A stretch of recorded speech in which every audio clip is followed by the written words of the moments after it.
화요일 묵상의 시간입니다. 아직 발각되지 않았을 뿐 나 또한 욕망의 화신일 것이다. 아직 발각되지 않았을 뿐 나 또한 욕망의 화신일 것이다. 이런 제목으로 계속 묵상하겠습니다. 어제 우리는 다시 한번 예수님의 탄생으로부터 이제 오늘부터 이제 살필 세 번째 유월절 후에 초막절까지의 행적을 살펴봤습니다.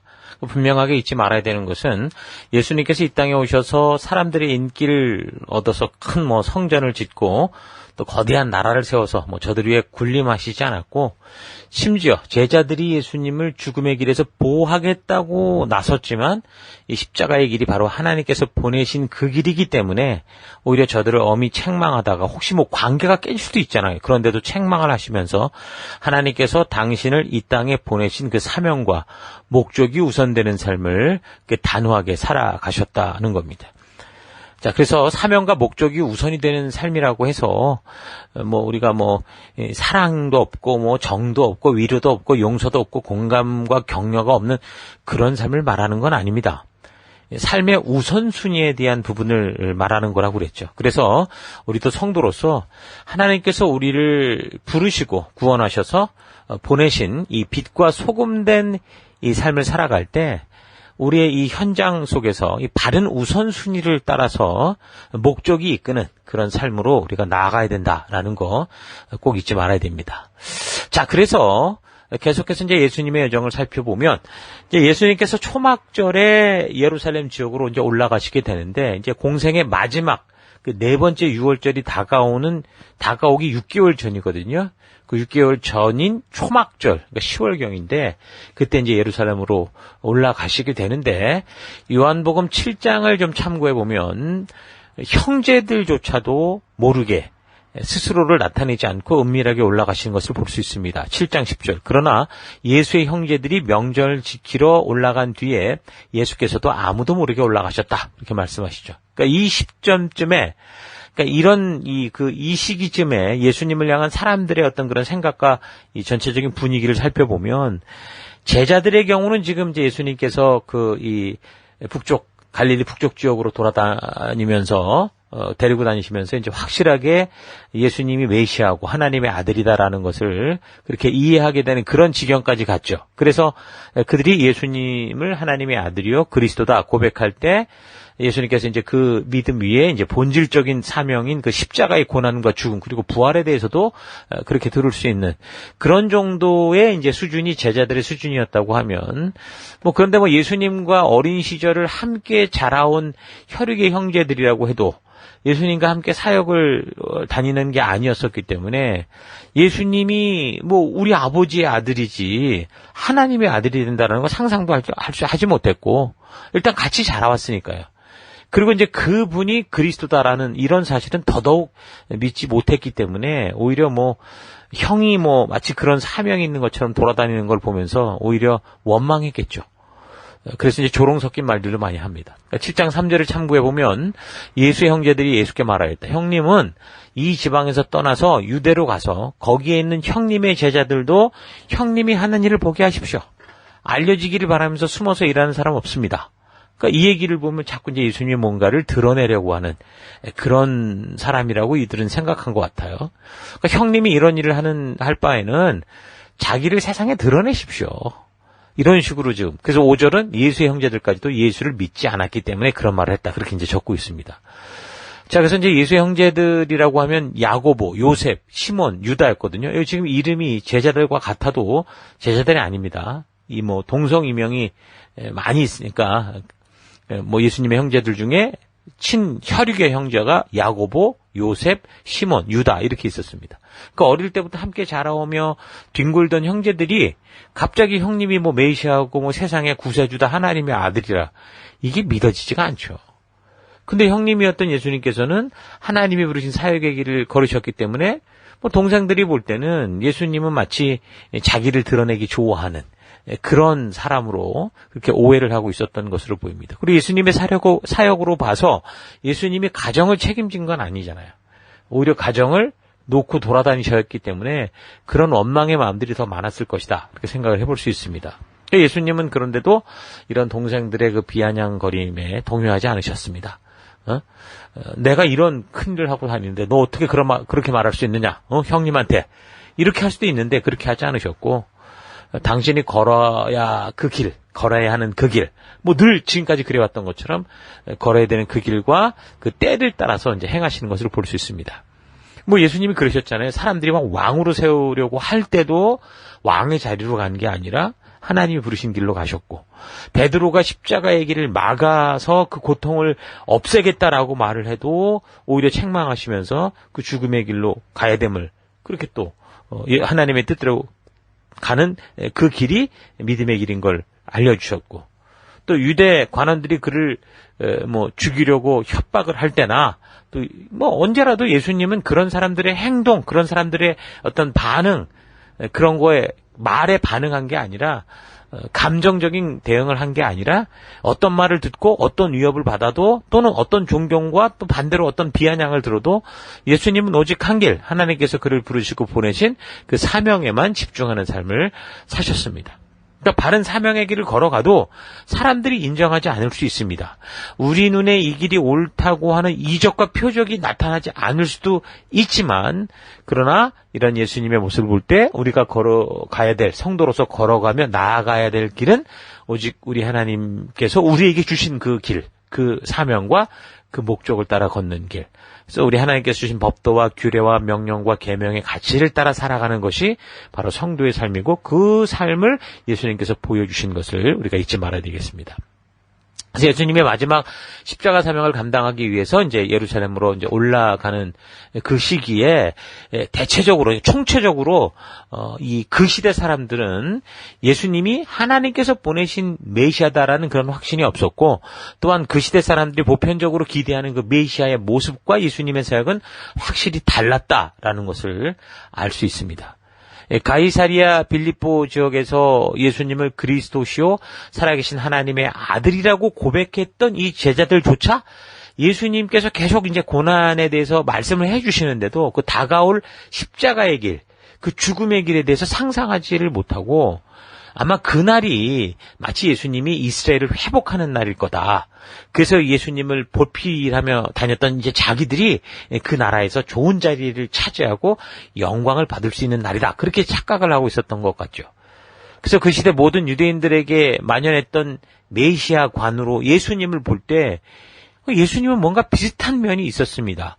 그가 행하는 능력들을 볼 때 이건 분명히 하나님께로 오지 않고는 안 되는 그런 능력을 행하셨지만, 그런데 이제 세상의 권세를 휘어잡는 그런 강력한 통치권을 가지고 마치 다윗과 같은 모습으로 이 온 나라를 회복시키는 그런 또 모습은 아니었기 때문에, 진짜 하나님께서 보내신 메시아 되신 이 예수님에 대해서 오히려 자꾸 실망하게 되는 면도 있었겠죠. 그래서 비난과 비아냥거리는 그런 태도들, 형제들에게서 볼 수 있는 그런 태도들도 그 시대 분위기로 있었던 것을 알 수 있습니다. 죽은 자를 살리고 어떤 병자도 다 치유하고 오병이어의 기적을 베푸실 정도의 그런 능력이라면, 이런 분이 독립의 깃발을 들고 백성들아 모여라 그러면 다 모여가지고 그 시대 헤롯 정권, 로마 정권까지 다 무너뜨릴 수 있는 그런 길로 가도 될 것 같은데, 예수님은 그런 식으로 일을 하시지 않으셨죠. 그렇게 사람들이 기대하고 원하는 바대로 움직이지 않으시니까, 그러니까 거꾸로 이제 예수님을 비난하게 되고 공격하게 되는 그런 태도들이 자꾸 드러나기 시작하는 겁니다. 그러니까 우리 인간들이 사는 사회가 그렇습니다. 그러니까 자기가 주인공이 되지 못하고 자기 생각하는 바대로 움직이지 않으면 비난과 비아냥으로 공격을 하죠.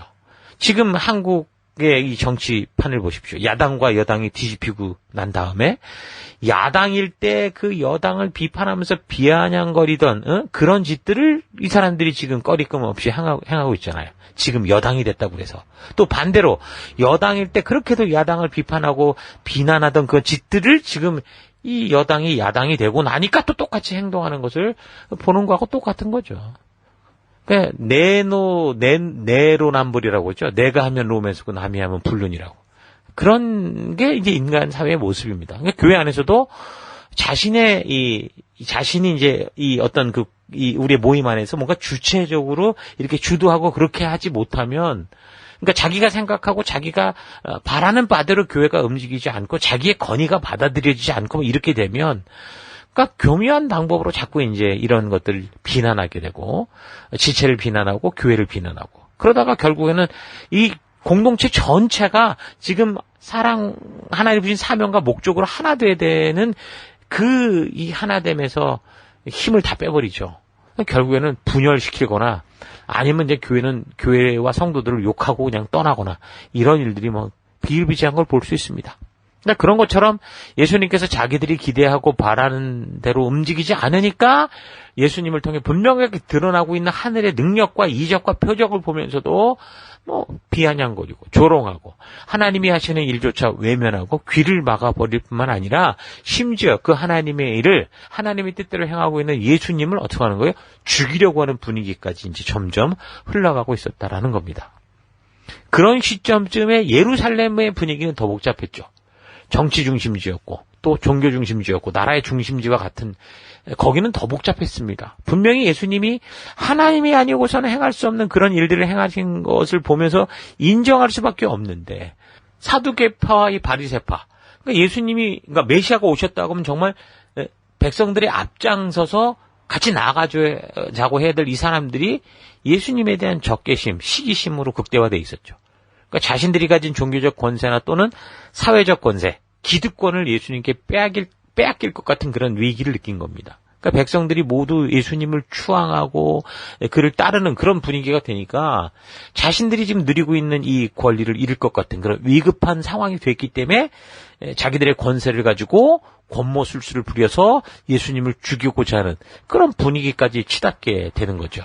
그러니까 사실상 저들의 마음의 뿌리 속에는 그런 시기와 질투, 그러니까 자기가 주도하지 못하는 것에 대한 불안과 그래서 막 사람을 어떻게 해서든 그 싹쓸 짜으려고 하는 그런 죄악의 뿌리들이 있는데, 뭐 겉으로는 자꾸 다른 핑계와 적당한 어떤 그런 이유들을 만들고 있는 거죠.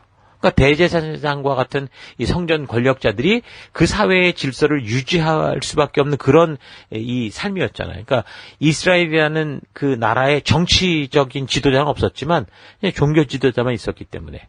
그래서 예수님의 메시아 되신 사역의 증거로 나타나는 표적과 이적들로 인해 백성들이 예수님의 이름 안에 혹시나 모여서 이게 뭐 큰 그 무장봉기 같은 거라도 일어나면 그 당시 그 지중해 온 일대를 다스리고 있었던 패권국이었던 로마가 알면 뭐 그냥 무자비하게 짓밟히는 그런 일들이 분명히 나타날 수 있었거든요. 그렇기 때문에 이제 예수님이 사역하시던 그 해의 대제사장이 가야바라는 사람이었는데 이 사람이 그래서 이제 예수 한 사람을 죽여서 민족 전체가 망하지 않는 게 더 옳다. 이건 너무 타당한 그런 이유들로 그렇게 이제 말하고 있습니다. 그 당시 이제 이런 사람들이 모이던 데가 산헤드린이라는 데였는데, 뭐 그 당시, 그러니까 오늘날로 말하면 국회 같은 데였죠. 그 산헤드린의 수장이라고 할 수 있는 대제사장의 경우, 그 사회의 질서를 담당하는 그런 입장에서, 그렇게 말을 하면 명분은 그럴듯하고, 또 정말 예수님이 가짜라면 당연히 그렇게 해야 나라가 또 민족이 안전할 수 있는 그런 상황이었기 때문에 이제 그런 입장을, 그런 이유와 이런 핑계를 대기 시작한 거죠. 근데 이제 그렇게 저들이 인정하지 않으려고 했던 예수님이 참된 메시아다. 그게 정말 진짜 메시아였기 때문에 문제였던 거죠. 그 예수님은 참으로 하나님께서 새 언약의 성취를 위해 보내신 메시아이셨기 때문에 성경과 역사를 조금만 더 좀 신중하게 보고 그 말씀대로 서고자 했다면 예수님이 말씀하셨던 것처럼 예수님이 이 땅에 오셔서 행하는 일을 보고라도 믿어라. 충분히 그 행하는 일을 보고 그 기적과 이적과 표적을 보고 충분히 메시아다라는 사실을 알 수 있었을 건데 그런 직접적인 증거를 보면서도 이들이 오히려 예수님을 죽이고자 하는 것을 보면 뭐 이들이 뭐 나라를 위해서 뭐 우리가 뭐 위험하다 어쩌다 하면서 하는 이런 이야기들이 전부 뭐 걱정 같지만 사실은 자신들의 정치 권세를 유지하기 위한 핑계와 변명, 그래서 자기들에게 위협이 되는 싹쓸 자르려는 그런 의도가 있었다라는 것을 알 수 있습니다. 자, 그런 정치적인 분위기를 대부분의 사람들이 사실 뭐 이미 공공연하게 다 알고 있었습니다. 그래서 예수님을 그리스도라고 믿는 사람들조차 야 정말 그 메시아 같아라고 말하는 그런 사람들조차 이 뭐 예수님에 대한 그 자신들의 믿음에 대해서 함부로 말하지 못하는 그 언론을 막 통제시켜 버리는 그런 분위기였죠. 9장 22절을 참고해보면 그 부모, 그러니까 나면서부터 장님이었던 그 아들이 보게 됐던 그 사건인데 그 부모는 유대 사람들이 무서워서 이렇게 대답한 것이다. 예수를 그리스도라고 고백하는 사람은 누구든지 회당에서 내쫓기로 유대 사람들이 이미 결의해 놓았기 때문이다. 그렇게 얘기를 하죠. 그러니까 이제 예수님이 십자가에서 죽으시게 되는 그때 그 분위기는 죄악된 인간들을 위해 생명을 주시러 오셨던 그 생명을 주신 분 아닙니까, 사실? 인간에게 생명을 주신 그분이, 그 예수님이 오셨음에도 이렇게 인간들에 의해서, 그것도 그 하나님께 특별한 사명을 맡았다고 하는 이 유대인들로부터 살해 위협을 당하는 그런 분위기였다는 겁니다. 자, 예수님은 이런 사실에 대해서, 이런 분위기에 대해서 아주 분명하게 알고 계셨죠. 근데 어떻게 행동하십니까? 그럼에도 불구하고 예수님께서는 하나님이 주신 그 뜻, 그 명령을 따라 사명의 길을 용기 있게 걸어가는 그 믿음의 길로 가시는 겁니다. 또 이게 바로 우리가 이 시대 언약 백성으로 정말 이 세상의 반대와 위협 속에서 우리는 어떻게 걸어갈까? 그 답이 되는 거죠. 우리도 예수님처럼 그럼에도 불구하고 하나님이 주신 사명을 따라 이 주님이 이끄시는 그 길로 용기 있게 걸어가는 것, 그게 바로 우리의 사명인 것. 우리 이 사실을 잊지 않는 그런 하루가 됐으면 좋겠습니다.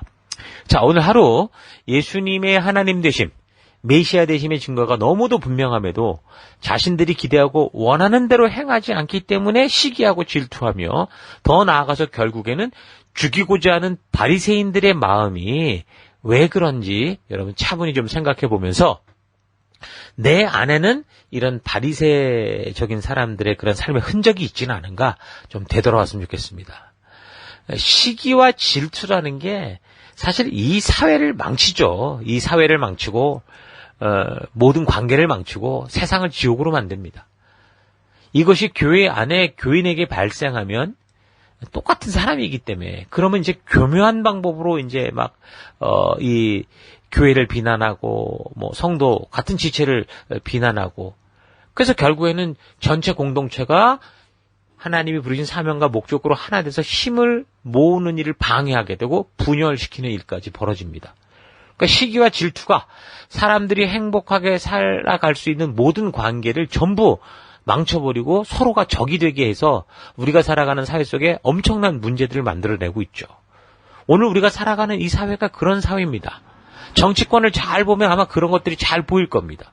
심지어 형제 자매지간에도 혈육지간에도 분열과 다툼을 만들어서 가정을 지역처럼 만들어버리게 하는 게 바로 시기와 질투라는 거죠. 그러니까 내가 원하고 내가 기대하는 바대로 이루어지지 않을 때 사람들은 마음이 상합니다. 그리고 그 상하고 분한 마음으로 짜증을 내고 화를 내고 뭔가 일을 치는 거죠. 아이들을 보면 압니다. 아이들이 뭘 알겠습니까? 근데 그 본능에서 나오는 그 행동들을 잘 보면 자기가 하고 싶은 것을 못하게 할 때 뭐 울고불고 뭐 성난 동물처럼 막 부모를 막 공격하고 화를 내고 분한 마음을 쏟아내는 그런 걸 우리가 볼 수 있지 않습니까? 아주 어린애들이라고 하더라도 울며 불면서. 이것이 인간의 본능에서 나오는 그냥 어쩌면 자연스러운 반응입니다. 그래서 우리는 이런 본능에서 나오는 욕구들을 하나님께서 주신 말씀의 가치, 이 기준을 따라 스스로 제어하고 이겨가야 되는 겁니다. 서로 사랑하는 거는 자신을 낮추고 남을 먼저 섬기고자 하는 삶을 사는 거죠. 그러니까 남녀가 서로 사랑해서 결혼에 이렇게 이르게 되는 것도 다 이런 사랑입니다. 나보다 상대를 소중히 여겨주고 이뻐해주고 귀히 여겨주고 작은 말에도 귀를 기울여주고 이런 걸로 인해서 그런 사랑의 열매로 인해서 결국에는 결혼에 이르게 되는 거 아닙니까? 그런데 그런 간절했던 사랑도 이 한 사람이 자기가 하고 싶은 대로 육체의 본능이 원하는 대로 하려고 하는 욕구를 조절하지 못하고 주장하게 되면 그러니까 이기적이고 동물적인 행동으로 변해가기 시작하죠. 그래서 결국 그런 관계는 어떻게 됩니까? 서로의 관계에 파멸을 부르게 됩니다. 여러분 간혹 뉴스에서 뭐 데이트 폭력이나 뭐 이별을 받아들이지 못하고 스토커처럼 상대에게 뭐 자기의 욕심대로 막 집착하다가 결국에는 상대에게 해를 가하거나 또 죽이기까지 하는 소식을 듣는데 이런 뉴스는 말씀의 가치를 따라 바르게 자신의 자연스러운 본능과 욕구를 조절하지 못하면 이게 남의 얘기가 아니라 바로 나의 얘기가 될 수 있다라는 것을 우리가 인정해야 됩니다. 그건 멀리 뉴스에서만 듣는 얘기가 아니라 사실 차분히 내 삶을 잘 되돌아보면요. 내 삶의 태도들이 곳곳에서 현재에도 이런 짓을 하고 있는 것을 발견할 수 있을 겁니다. 다만 아직 너무 큰 문제가 되지 않을 정도, 폭발하지 않았을 뿐이지, 뉴스거리가 되지 않았을 뿐이지 언제라도 남에게 해를 가하고 내가 하고 싶은 대로 하는 고집과 욕심들이 계속 사실은 이렇게 마치 끓는 물에서 뽀글뽀글 올라오듯이 그러고 있다는 거죠. 솔직히 우리를 되돌아보면 차분히 되돌아보십시다. 예수님을 시기하고 자기 생각대로 움직이지 않는다고 생각하게 되니까 벌어지는 이 예수님 살해 음모들의 뿌리에 이런 인간의 본능적 욕구가 있다라는 사실 잊지 마시고, 나 또한 말씀으로 바르게 내 마음과 생각을 바르게 잡지 않으면 언제라도 내 안에 있는 욕심과 욕구, 욕망, 이런 욕정, 이런 괴물에 사로잡혀서 노예가 될 수 있다라는 사실 잊지 마시고, 내 안에서 이미 자리 잡고 있는 이 본능적 욕구를 하나님이 그런 우리에게 주신 그 축복의 길, 이 말씀으로 바르게 다스리고 살아가는 여러분과 제가 될 수 있길 바랍니다. 오늘도 여러분 삶의 현장에서 그렇게 이 말씀이 주도하는 그런 삶을 살아가기를 축원합니다. 자, 오늘 하루도 힘내십시오. 잠시 기도하겠습니다. 하나님께서는 우리 인간들의 행복한 삶을 위해 본능적인 욕구를 주셨는데 이것을 적당하고 바르게 사용하지 않고 오직 나의 만족과 유익을 위해서만 고집스럽게 추구하며 살아온 삶을 회개합니다. 하나님의 분명한 뜻이 들려오고 우리 주변에서 함께하는 지체들을 통해 또한 알려주시는데 그런 하나님의 음성을 들으면서도 내가 원하는 것만을 고집하는 삶이 아니라 또는 교묘하게 회방하는 삶이 아니라 오직 주의 사랑에 매여 우리 주님이 가신 그 길, 남을 위해 희생하고 목숨까지 주는 그 사랑의 길로 나도 나아갈 수 있기를 원합니다. 아직 드러나고 발각되지 않아서 그렇지 내 안에서 늘 꿈틀거리고 있는 시기와 질투, 욕망과 욕구와 욕정을 따르고자 하는 삶이 있다는 거 잊지 않고 더더욱 철저히 주의 말씀의 가치가 나를 주도할 수 있는 그런 믿음의 삶으로 나아가기 원합니다. 하나님, 아직 발각되지 않았지만 내 안에 있는 이런 범죄의 가능성들 하나님 인정하고 고백하고 주의 말씀으로 나를 다스리는 그런 이 하루가 될 수 있도록 인도하시고 이끌 것을 감사드리고 예수님 이름으로 기도했습니다. 아멘.